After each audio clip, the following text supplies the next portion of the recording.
제가 13절, 여러분이 14절 교독하시고 마지막 17절을 합독하겠습니다. 예수께서 다시 바닷가에 나가심에 큰 무리가 나왔거늘 예수께서 그들을 가르치시니라.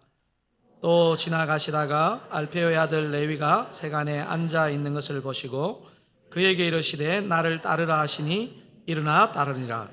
그의 집에 앉아 잡수실 때 많은 세리와 죄인들이 예수와 그의 제자들과 함께 앉았으니 이는 그러한 사람들이 많이 있어서 예수를 따름이르라. 양들이 예수께서 죄인 및과 함께 잡수시는 것을 보고 그의 제자들에게 이르되 어찌하여 세리 및 죄인들과 함께 먹는가. 함께 읽으시겠습니다. 예수께서 들으시고 그들에게 이르시되 건강한 자에게는 의사가 쓸데없고 병든 자에게라야 쓸데있느니라.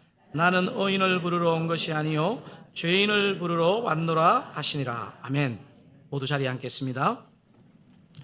오늘은 그간 예수님을 만난 사람들 8번째이면서 마지막 시간입니다. 그래서 다음 주일부터는 저희 사랑교회 비전을 가지고 시리즈로 설교를 준비하고 있습니다.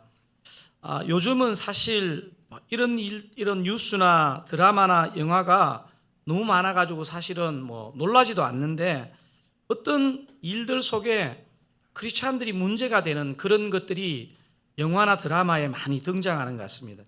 하지만 제가 이렇게 생각해 보니까 세상 사람들의 문화 콘텐츠에 크리스찬의 모습을 이렇게 비꼬는 듯한 그런 그림들은 그렇게 오래되지는 않았던 것 같습니다. 아마 이 영화 이후에 기독교나 크리스찬의 모습을 아주 비판적으로 묘사하기 시작했다는 그런 생각도 듭니다. 2010년에 개봉한 밀양이라는 영화입니다. 여러분들 많은 분들이 아마 보셨을 텐데요. 줄거리가 대략 이런 영화입니다. 여자 주인공 신혜가 남편이 교통사고로 죽고 어린 아들 준이만 데리고 남편의 고향 경남 밀양에 내려갑니다. 남편이 죽은 아픔도 아픔이지만 죽은 남편에게 애인이 있었다는 걸 알고 더 큰 상처를 안고 이 여자가 살아가게 됩니다. 본인이 갖고 있는 현금은 1,000만 원도 안 되면서 주변에 땅을 사고 싶다는 허영을 부리면서 이렇게 소문을 내거든요. 그게 화근이 되어서 자신의 분신과도 같은 아들 준이가 납치되고 살해되는 끔찍한 일이 그 영화의 초반에 일어납니다. 주변에 아는 약국 집사의 권유로 신혜는 교회를 나가서 이게 은혜인지 아니면 인간적인 서러움인지 통곡을 하고 그 이후 그냥 사람이 보기에 뜨거운 신앙생활을 하는 것 같습니다. 뜨거운 신앙생활을 하던 어느 날 자신의 아들을 죽인 원수를 용서하기 위해서 신혜는 교도소로 면회를 갑니다. 저는 사실 영화를 볼 때 이거 위험한데? 이런 생각을 저는 개인적으로 했거든요. 주변 사람들은 신혜가 정말 예수님의 사랑을 받아들인 결과라고 다들 그냥 그 행위 자체에 극찬을 합니다. 이 지점이 참 어려운 지점 같습니다. 신혜가 아들을 죽인 범인을 면회하는 장면이 이 영화에서 가장 중요한 장면인데요. 신혜는 주님의 사랑으로 당신을 용서하기 위해서 용기를 내어서 여기 왔다 하는 힘든 고백을 그 범인에게 말합니다. 이에 아들을 죽인 범인의 이 반응이 이 신혜로 하여금 완전히 충격에 빠뜨립니다. 이런 말을 영화에서 합니다. 죄인 중에 죄인인 자기를 주님께서 용서해 주셔서 요즘은 너무나 행복하게 살고 있습니다. 이 말에 용서하랬던 신혜가 그 사람을 용서하지 못하는 것은 말할 것도 없고 그렇게 말하는 하나님을 용서한 하나님께 깊은 상처를 받게 됩니다. 자신의 생명인 아들을 죽인 원수를 자기의 동의도 없이 용서해버린 하나님께 이 신혜는 깊은 상처를 받습니다. 그때부터 이 여인은 하나님과 교회를 방해하는 존재로 발악하듯이 살고 또 그러면서도 영화의 한편에 보면 괴로워하고 아파하는 한 연약한 사람의 모습을 영화가 그려주고 있습니다. 오늘 본문을 묵상하는데 사실 오래전에 이 영화가 계속 마음에 남아 있었습니다. 죄인 중에 죄인인 자기를 주님께서는 용서해 주셔서 요즘은 너무나 행복하게 살고 있습니다라는 영화 밀양에 나오는 살인자의 고백을 영화로 지켜보는 관객들의 마음과 오늘 이 본문에 나오는 당시 유대인들이 치를 떨었던 세리마태와 그 친구들을 찾아오셔서 식사하시는 예수님을 지켜보는 바리새인들의 마음이 어떻게 보면 어떤 지점에서는 통하는 부분이 있지 않을까 싶습니다. 예수님 당시에 모든 사람에게 손가락질 받았던 세리마태, 그리고 죄인과 연약한 인생을 바라보시는 예수님의 시선에 어떤 특징이 있는지, 그리고 그 예수님을 만난 사람에게 나타나는 특징은 어떤 특징이 있는지를 오늘 본문을 통해서 한번 생각해 보려고 합니다. 제가 요즘 마가복음을 이번 여름에 참 많이 묵상하게 되었습니다. 예수님을 만난 사람들 시리즈에서도 제가 아마 마가복음에 나오는 그 본문을 가장 많이 사용하는 것 같습니다. 이번 주 수요 기도의 설교가 저인데, 요즘 수요 기도의 설교가 그리스도 중심 성경 읽기로 진도를 나가거든요. 알고 계신 거죠? 모르시면 이번 수요 기도부터 나오시면 됩니다. 이번 주 성경 읽기가 마태복음 후반부와 마가복음 전체입니다. 주일인 오늘은 마가복음 2장에 나오는 이 내용을 다루고, 이번 수요 기도에는 마가복음 1장을 본문으로 제가 마가와 요한에게 복음을 듣다라는 제목으로 설교를 준비하고 있습니다. 제가 지금 계속 수요 기도에 강구를 하고 있는 거죠. 그래서 마가복음을 묵상하다 보니까 제가 예전에는 몰랐던 것을 하나 발견하게 되었습니다. 여러분, 마가복음 1장과 마가복음 2장의 스토리 차이가 있다는 것을 발견했습니다. 마가복음 1장을 묵상해 보시면 예수님과 사단이 직접적인 대결, 갈등의 양상을 보입니다. 그런데 우리 오늘 본문을 읽었던 본문이 들어있는 2장으로 딱 넘어오면요, 사단이 전면에서 사라집니다. 그리고 이 사단이 어떤 사람, 부류에게 들어가서 뒷조정하는 것을 보게 됩니다. 오늘 본문에 보면 바리새인과 서기관 같은 종교 지도자들을 사단이 뒷조정하는 것을 발견하게 됩니다. 오늘 본문에서 사단에 붙잡힌 종교 지도자들이 예수님을 이렇게 비난합니다. 제가 2장 16절 다시 한번 읽어보겠습니다. 바리새인의 서기관들이 예수께서 죄인 및 세리들과 함께 잡수시는 것을 보고 그의 제자들에게 이르되 어찌하여 세리 및 죄인들과 함께 먹는가? 왜 예수님은 하고 많은 사람들 중에서 이렇게 비난받을 게 뻔한 세리와 죄인들과 함께 잡수셨을까 하는 그런 질문을 던지게 됩니다. 또 이들을 불가피하게 만나서 식사교제를 했다 하더라도 좀 다른 사람들에게 안 들키고 조용히 했으면 얼마나 좋을까 하는 그런 생각도 저는 들었습니다. 자, 세리 마태를 보시는 오늘 본문의 예수님의 시선에서 보통 사람들과 다른 이 예수님의 시선의 특징이 있습니다. 자, 첫 번째 특징은요, 이런 특징입니다. 저지지향적 시선입니다. 제가 지금 뭐라고 지금 저기에 1번에 적었습니까? 저지지향적. 저지지향적이 혹시 무슨 말일까요? 아래를 바라본다는 뜻입니다. 그럼 위를 바라보는 것은 뭐죠? 고지지향이겠죠. 여러분, 제가 보니까요, 죄의 영향을 받은 사람은요, 이 세상을 살아가면 항상 위를 봅니다. 우리 아들 공부 잘해서 좋은 대학을 가야 되고요, 우리가 비즈니스를 하면 올해보다 내년에 돈을 더 많이 벌어야 됩니다. 그리고 그것을 당연하게 여깁니다. 사람을 볼 때도 그렇습니다. 나보다 좀 더 나은 사람을 우리는 좋아합니다. 그런데 주님, 오늘 본문을 보면요, 이 당시 사회에서 가장 손가락질을 받는 사람들을 주님이 찾아가시는 모습을 보게 됩니다. 2장 13절 14절, 오늘 첫 절 둘째 절인데요, 제가 13절 읽겠습니다. 예수께서 다시 바닷가에 나가심에 큰 무리가 나왔거늘 예수께서 그들을 가르치시니라. 여러분 14절 읽으실까요?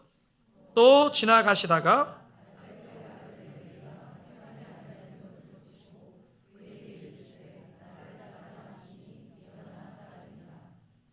여러분 오늘 지금 읽었던 13절의 내용은요, 예수님의 루틴한 일가와 사역 중의 내용입니다. 예수님은 무리들을 가르치시는 것을 오늘 본문 앞에서도 했고 오늘 본문에서도 십자가 돌아가시기까지 계속 그렇게 사역하십니다. 여기 지금 바다가 나오는데 무슨 바다일까요? 여러분, 가브나움이 있는 그 바다 호수가 뭐죠? 갈릴리 호수입니다. 1장에 나오는 시몬 안드레 형제, 그리고 세베대의 두 아들 야고보와 요한을 제자로 부르신 것하고요, 오늘 본문의 알페오의 아들 레위를 부르시는 것은요, 제자를 부르신다는 점에서는 똑같지만요, 인간적인 위험도를 따지면요 비교가 안 됩니다. 사실 이 네 사람을 부르시는 것은 그 가정에서는 엄청난 일이었겠지만요, 사회적으로 비난받을 일은 아닙니다. 하지만 오늘 세리 마태를 부르시는 일은요, 예수님에게 굉장히 위험한 부르심입니다. 좀 전에도 언급했지만 안 그래도 마가복음 2장에서 마귀는 숨고 마귀의 조종을 받는 종교 지도자들이 예수님의 은행에 꼬투리를 잡으려고 혈안이 되어 있는 상황입니다. 당시 잘 나가던 세리를 제자로 부른다, 요즘 우리의 어떤 상황으로 말하면요, 엄청난 비리 연루자와 인연을 맺었다, 예수님이 조용히 만났다, 뭐 이런 거하고 똑같습니다. 당시 유대인들에게 세리 마태는 어떤 사람이었을까요? 여러분도 아시는 것처럼 당시의 세리는요, 두 가지 측면에서 동족들에게 이를 갈게 하는 사람이었습니다. 한 측면은요, 일제 친일파처럼 매국노 역할을 했습니다. 유대인이면서 로마 제국의 관료가 되어서 동족의 세금을 뜯어내는 일을 했습니다. 우리가 지금도 내고 있는 소득세, 토지세 같은 정기적 세금은 큰 문제가 되지 않았다 하더라도 이 가브나움이 이 북쪽 갈릴리 지역의 교통요지였고 업의 요지였습니다. 그래서 로마 정부에게 바치지 않고 걷어들이는 업세나 통관세를 통해서 사람들은요, 세리에 대해서 이를 갈았습니다. 매국노 하는 것도 힘든데 과도한 세금을 걷어냈거든요. 더구나 마태, 즉 레위는 일반 세리가 아닌 것 같습니다. 여기 14절에 보면 알페오의 아들 레위가 어떻게 기록되어 있습니까? 14절에 세간에 앉아 있는 것을 보시고 이렇게 되어 있습니다. 여러분, 여기 세간에 앉아 있다는 것은요, 그가 아마도 가버나움 세무서의 세무서장의 정도에 해당되는 가장 높은 사람 중에 한 사람이었던 것 같아요. 당시 가버나움에서 주로 사역하시던 예수님도, 여러분, 예수님이 이 레위에 대한 평판을 모르고 계셨을까요? 세리장 한 명과 만나는 것도 또 굉장한 파격인데, 오해를 불러일으킬 것인데 지금 한 사람만 만난 게 아니죠.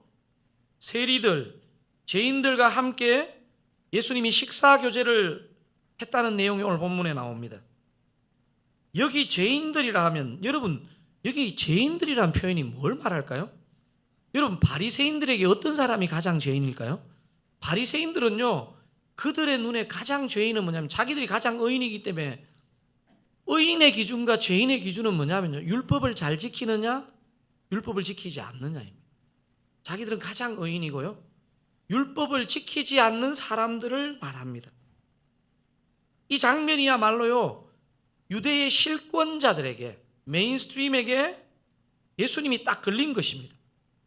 더구나 16절 이 바리새인 서기관들의 눈과 입을 한번 주목하시면서 이 16절을 한번 읽어보시면 아마 이들의 분노가 느껴질 거예요. 한번 16절 읽어볼까요? 바리새인의 서기관들이 예수께서 죄인 및 세리들과 함께 잡수시는 것을 보고 그의 제자들에게 이르되 어찌하여 세리 및 죄인들과 함께 먹는가? 아주 이렇게 분노와 어떤 복수심이 불타고 있습니다. 자신의 목숨을 잃을 수도 있는 이 제자 한 명을 부르는 게요, 그냥 나머지 12제자 부르는 거하고 다르죠. 사람들의 분노를 지금 유발하고 있습니다.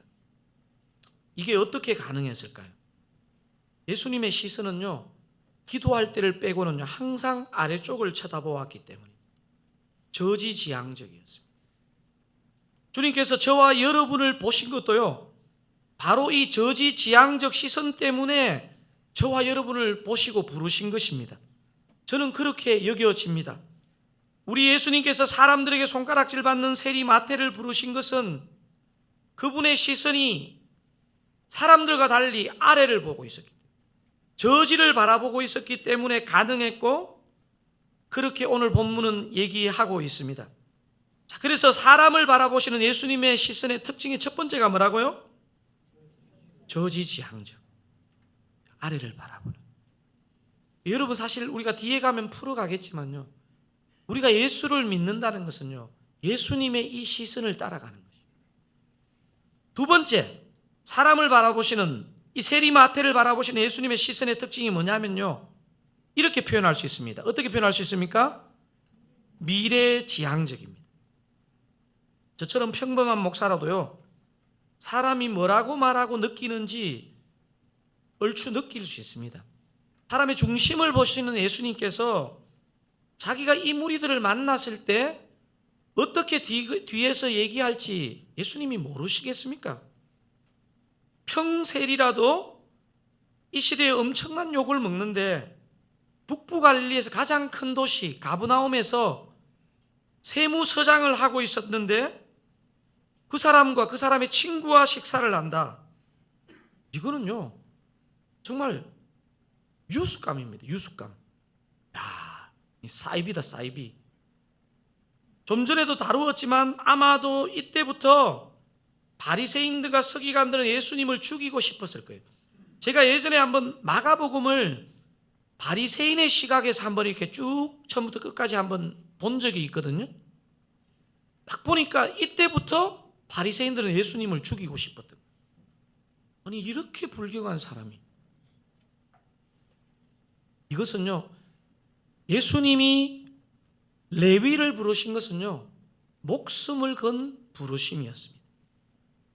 예수님은 어떤 사람의 과거, 현재를 보시지 않고 그 사람의 미래를 보시기 때문에 이런 선택을 할 수 있는 겁니다. 뛰어난 감독은 선수의 과거와 현재도 보겠지만 미래를 봅니다. 가능성을 봅니다. 제가 보니까 히딩크 감독이 왜 불멸의 영웅이 되었느냐 하면요, 제가 2002년 월드컵 해설 들을 때 어떤 해설자가 이렇게 말했던 것 같아요. 내 대한민국 선수단 연봉을 다 합쳐도 포르투갈 피구 선수 한 명의 몸값도 해당되지 않습니다. 이렇게 그때 해설을 했거든요. 근데 히딩크는요, 피구를 막아내는 한국 선수들을 보고 박지성 같은 선수가 유럽 리그에서 뛸 수 있다는 가능성을 본 겁니다. 이거 일반 은총 가운데서 주님이 주신 눈인 거죠. 예수님은 비록 현재 사람들에게 엄청난 비난을 받고 살지만 세무서에 앉아있는 마태를 보면서요, 예수님은 딱 이걸 본 겁니다. 제가 나중에 마태복음을 쓸래야, 이렇게 알아본 겁니다. 사랑하는 사랑가족 여러분, 믿음의 눈으로 사람을 바라볼 때 어떤 태도가 되시는지 아십니까? 제가 최근에 이렇게 들었던 말 중에 제일 은혜로웠던 말 중에 하나가 뭐냐면요, 믿음을 가진 사람은 내기, 사기, 기로 시작되는 네 단어로 사람을 바라본대요. 그 내기가 뭘까요? 기대하고, 기도하고, 기다리고, 기뻐한다는 거. 여러분, 내기, 사기가 뭐라고요? 기대하고, 기도하고, 기다리고, 기뻐한다. 아멘. 여러분, 한 영혼을 얻는데 이 내기가 필요하대요. 자, 우리 옆에 분 보시면서 한번 연습해 보실까요? 이 내기 외우는 거 아닙니다. 자, 옆에 분 보시면서 이렇게 한번 인사해 주시겠습니다. 현재 별로 안 유명하시죠? 예수님의 눈으로 이렇게 딱 얘기해 주세요. 곧 유명해지실 거예요. 일부보다 훨씬 더 잘하시네요. 주님은 우리에게 그런 미래지향적인 눈을 가지시고 저와 여러분을 부르신 줄로 믿습니다. 저와 여러분도 내 옆에 사람을 바라볼 때 기대하고 기도하고 기다리고 기뻐하시며 바라보시기 바랍니다. 이게 무슨 시선이라고요? 미래지향적 시선. 특별히 여러분 요 내기 중에서 세 번째 게 뭐였습니까? 기다리고. 아멘이시죠? 자, 오늘 제일 중요한 예수님의 시선 중에서 우리가 오늘 가장 집중해서 봐야 될 게 세 번째인데요. 예수님의 시선이 어떤 시선을 갖고 있습니까? 관계지향적, 다른 표현으로 하면 인격적, 친밀한 시선을 가지고 바라보십니다. 예수님은 오늘 예배하는 저와 여러분을 관계지향적으로, 인격적으로, 친밀한 시선으로 바라보시는 줄 믿으시죠? 우리 주님은 많은 사역 중에서도 여러분 복음서를 읽어보면 놀라운 게요, 잠을 못 주무실 정도로 새벽같이 일어나서 기도해야 되실 그런 상황 가운데서도요, 항상 주님은 관계지향적이었습니다. 예수님에게는요, 사람이 중요했습니다. 사람이 중요했습니다. 오늘 본문이 진짜 감동인 이유는요, 예수님이 오늘 말과 눈빛과 행동에서 이 인격적인 친밀함이 묻어나고 있습니다. 자, 오늘 본문에는 최소한 4가지 동사에서 세리마태와 그 친구를 향한 예수님의 그 인격적인 시선, 친밀함이 느껴지는데요. 첫 단어는 다 동사인데요. 예수님의 관계 지향성이 느껴지는 4가지 동사. 첫 번째 발견되는 동사는 뭐냐면요, 뭡니까? 지나가시다는 동사입니다. 지나가시다. 여러분, 이 단어를 가만히 한국어감으로 읽어보면요, 굉장히 드라이합니다. 그냥 멀뚱멀뚱 쳐다보는 느낌입니다. 한번 14절 같이 한번 읽어볼까요? 또 지나가시다가 알페오 아들 레위가 세간에 앉아 있는 것을 보시고, 거기까지만 읽겠습니다. 또 지나가시다. 마치 일반적인 움직임을 묘사하는 듯 하지만요, 예수님 안에 마음이 움직이면서, 의지가 움직이면서 의도성을 갖고 알페오 아들 레위 마태에게 다가오시는 것입니다. 본문 묘사는 예수님이 그냥 무심하게 지나가는 것처럼 묘사했지만, 요 묘사를 봤을 때 우리 주님은요, 천데레의 원조이십니다. 제가 일부 시간에 이걸 발음을 잘못 친드레로 발음해가 얼마나 우습고 막, 제가 그래서 막 억지로 천드레 하다가 막 천드레 되고 이랬습니다. 제 마음을 아시겠죠? 예수님은 천드레의 원조십니다. 쓱 지나가신데 그 사람한테 가고 있는 겁니다. 의도적으로 레위에게 다가가고 있는 것입니다. 그래서 지나가시다는요, 여러분 나중에 이 본문을 읽을 때 이렇게 읽으셔야 됩니다. 지나가시다가 아니고 어떻게 해요? 다가오시다. 자, 두 번째 단어가 뭐냐면요, 보시다라는 단어입니다. 보시다. 예수님의 인격적인 그 관계 지향성을 느끼는 두 번째 단어는 보시다는 단어입니다. 여러분 사랑하면요, 계속 쳐다봅니다. 여러분 지금 남편과 아내를 지금은 잘 안 쳐다보시지만 옛날에 많이 쳐다보셨잖아요. 아니에요? 딴 데 쳐다보시면서 결혼하셨습니까? 사랑하면 보게 됩니다. 예수님의 제자들을 부르시는 이 본문을 읽어보면요, 상황이 다 다르지만요, 중요한 루틴이 있습니다. 제가 오늘 본문 14절 다시 한번 읽어볼게요. 또 지나가시다가 알페오 아들 레위가 세간에 앉아 있는 것을 어떻게? 보시고. 지나가시다가 보시고. 자, 마가복음 1장에서 4제자를 불렀잖아요. 제가 1장 16절하고 19절 한번 읽어볼게요. 16절입니다. 갈리 해변으로 어떻게 하다가? 지나가시다가 시몬과 그 형제 안드레가 바다에 그물 던지는 것을 보시니. 자, 19절 같이 한번 읽어보겠습니다. 조금 더 가시다가 세베대의 아들 야고보와 그 형제 요한을 보시니. 여러분, 이게 이 루틴이 보이십니까? 지나가시다가 보시고, 지나가시다가 보시니, 가시다가 보시니. 예수님은요, 영의 눈이 밝으신 분이기 때문에 육신의 눈으로 못 보는 모습까지 본다는 것을 마가복음은요 6장에서 기록하고 있습니다. 조금 전에 오병이어의 기적을 본 제자들이 함께 하시는 예수님을 전혀 보지 못하고 힘겹게 노젓는데 바쁜 반면에 예수님이 어떻게 제자들을 보시는지를 한번 여러분 확인해 보실게요. 제가 마가복음 6장 47절 먼저 한번 읽어보겠습니다. 저물매 배는 바다 가운데 있고, 자, 여러분 같이 읽어볼까요? 예수께서는 홀로 무태 계시다. 자, 48절 같이 읽겠습니다.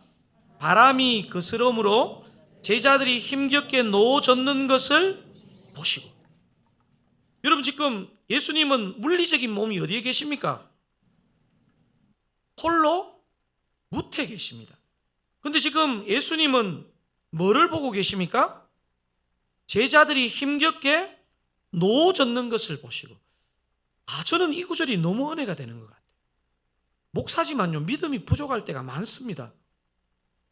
진짜 주님이 이걸 보고 계실까? 이 구절을 보면요, 주님이 보고 계시잖아요. 특별히 주님은요, 내가 진짜 힘들어할 때 주님 그거 보고 계신 겁니다. 여러분, 이번 한 주간 사시면서 너무너무 힘들다, 내 기도해도 힘들고 주님을 예배해도 힘들다 이럴 때요, 주님은 특별히 여러분을 보고 계신 줄 믿으시기 바랍니다.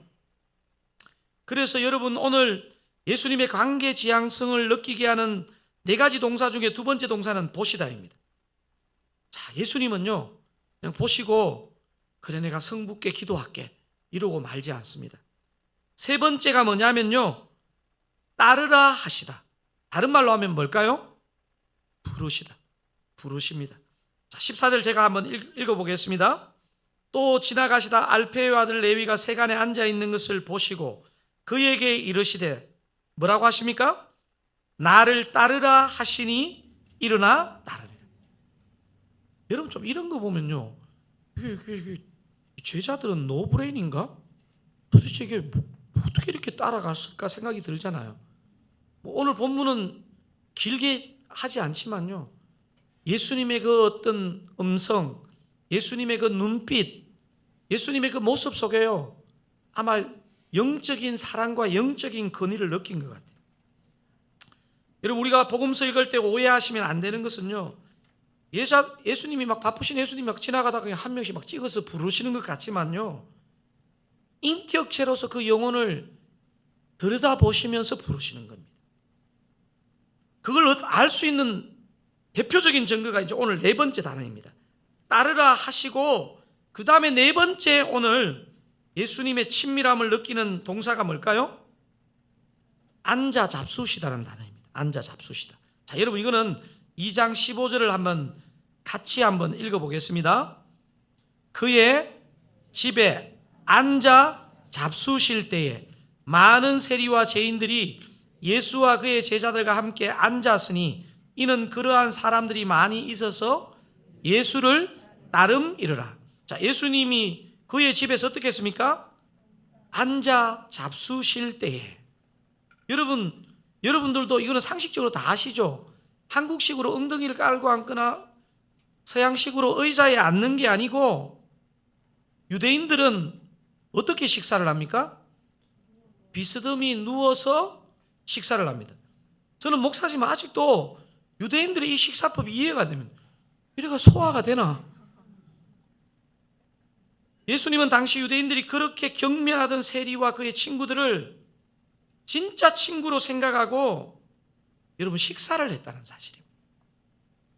여러분, 우리가 이게 없으면요, 그냥 부르시고 가셨구나 이렇게 여겨지는데요, 여러분, 앉아 잡수셨다는 것은요, 그 영혼과 함께 깊은 대화를 했다는 것입니다. 사랑하는 사랑가족 여러분, 예수님이 의외로 먹는 것 밝히셨다는 거 여러분 아시죠? 여러분 아셔야 됩니다. 웃으시면 안 돼요.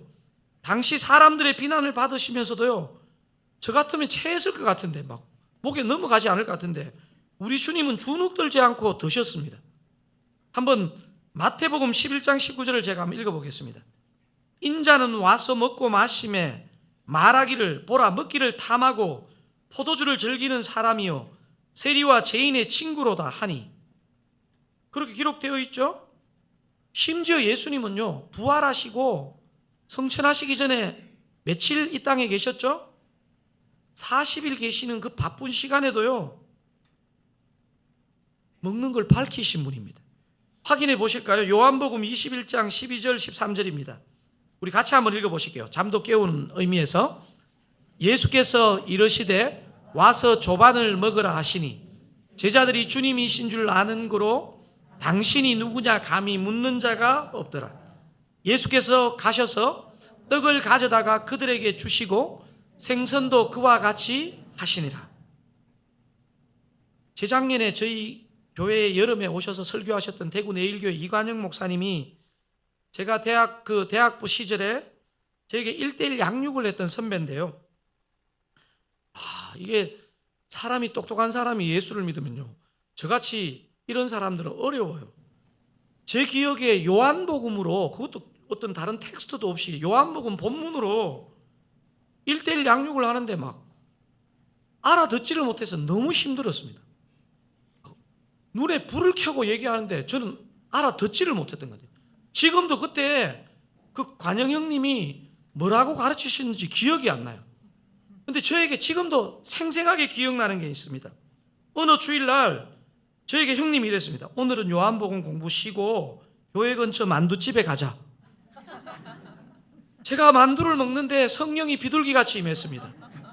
그리고 제가 그날의 기억을 잊을 수가 없습니다.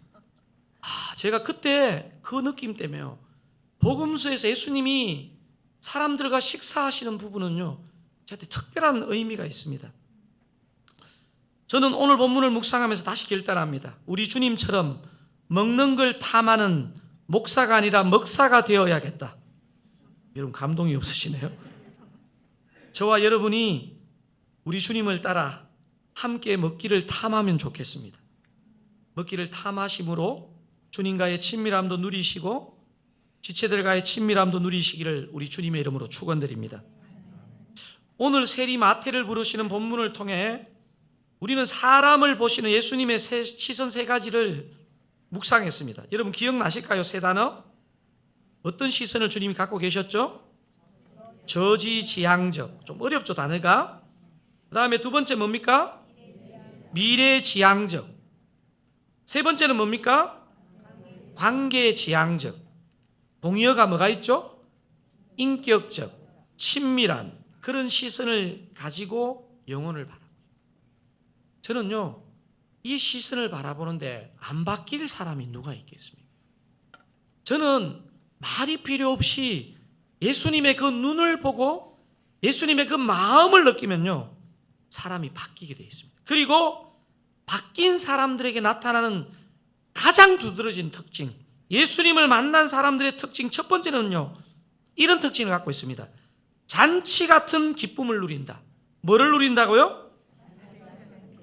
아멘이세요? 진짜 주님을 우리가 만나게 되고요. 오늘도 예배 가운데 주님을 만나게 되면요 우리 가운데 우울함이 왔더라도 잔치 같은 기쁨이 임한 줄로 믿습니다. 예수님을 믿는 사람에게는, 만난 사람에게는요 잔치 같은 기쁨이 있습니다. 여러분 오늘 이 식사 자리는요 잔치입니다. 잔치. 여러분 구약 성경과 신약 성경과 요한계시록에는요 우리가 하늘나라에 가서 벌어지는 그 잔치가 어떤 잔치일지를요 리허설을 하는 잔치가 많습니다. 오늘도 바로 그런 잔치입니다. 잔치에는 기쁨이 있습니다. 아멘이시죠? 오늘 본문에 나오는 세리의 원래 이름은 레위고 후에 붙여진 이름은 마태입니다. 여러분 이 이름의 의미가 재밌습니다. 마태라는 이름의 의미가 뭘까요? 하나님의 선물입니다. 하나님의 선물.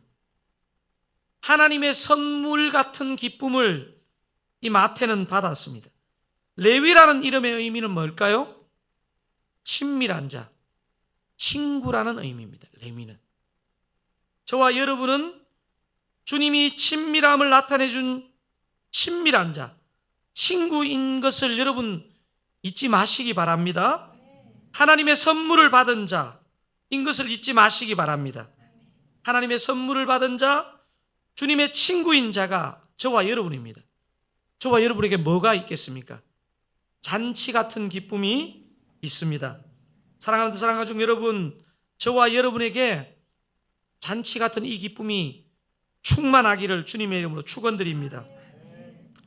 제가 이번 여름 보내면서 교회를 많이 묵상했습니다. 제가 오늘 이제 순장 수련회 때도 그런 얘기 하겠지만요. 교회가 뭘까? 사람들이 모인 이 교회는 뭘까를 생각하면서 많은 생각들을 했고요. 제가 드사랑교회 앞에 주님이 주신 두 가지 슬로건이 있었습니다. 하나는 뭐냐면요. 하나님을 기뻐하는 드사랑입니다. 하나님을 기뻐한다. 제가 그런 생각이 들었어요. 나는 왜 주님의 일을 하는데 이렇게 지쳐 있는 걸까 하는 생각을 하면서요. 제가 하나님을 기쁘시게 하기 위해서 사역하지 그보다 먼저 이루어져야 되는 하나님을 기뻐하는 부분이 나에게는 충분한가 이런 점검이 되더라고요. 이제 다음 주일날 이 부분을 살펴볼 텐데요. 웨스트민스터 소요리 문답 첫 번째를 보면요. 하나님을 기뻐하며입니다. 하나님을 기쁘시게 하며가 아닙니다. 우리 드사랑교회는 하나님을 기뻐하는 교회가 되기를 바랍니다. 하나님을 기뻐하는 자는요. 또 하나가 연달아 일어납니다. 그게 오늘 예수님을 만난 사람들의 두 번째 특징인데요. 잔치 같은 기쁨을 누린 자, 하나님을 기뻐한 자는요. 두 번째 어떤 특징이 나타나느냐면 한 영혼을 초대하고 싶어 합니다. 어떤 특징이 나타난다고요? 한 영혼을 초대하고 싶어 합니다. 제가 사실 이번 여름 2달 동안요. 거의 하루도 쉼없이 이 부분을 마음에 묵상했습니다. 주님, 나는 주님께 어떤 존재가 되어야 될까요?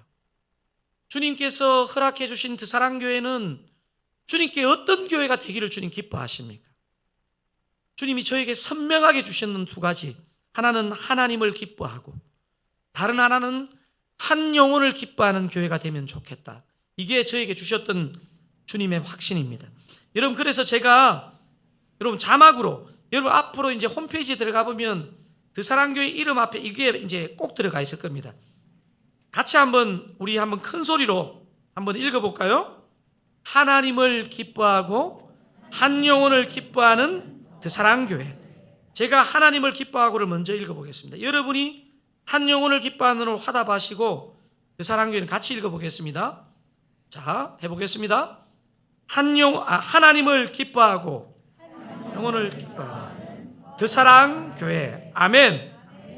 우리 드사랑교회가 진정으로 하나님을 기뻐하고 한 영혼을 기뻐하는 드사랑 모든 가족들 되시기를 우리 주님의 이름으로 축원드립니다.